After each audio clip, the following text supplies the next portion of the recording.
নমস্কার, আবহাওয়া কেন্দ্র আগরতলা থেকে প্রচারিত ত্রিপুরা দৈনিক আবহাওয়া বার্তায় আপনাদের সকলকে স্বাগত জানাচ্ছি।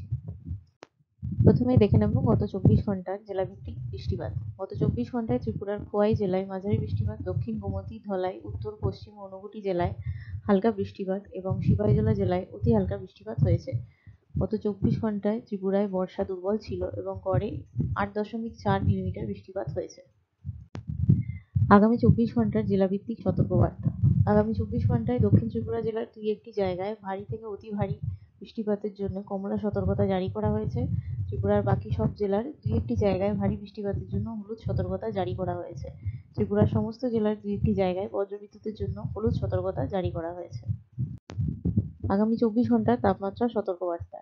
আগামী 24 ঘন্টায় সর্বোচ্চ তাপমাত্রা থাকবে 29 থেকে 31 ডিগ্রি সেলসিয়াসের মধ্যে, যা স্বাভাবিকের থেকে কম, এবং সর্বনিম্ন তাপমাত্রা থাকবে 24 থেকে 26 ডিগ্রি সেলসিয়াসের মধ্যে, যা স্বাভাবিকের কাছাকাছি। ধন্যবাদ।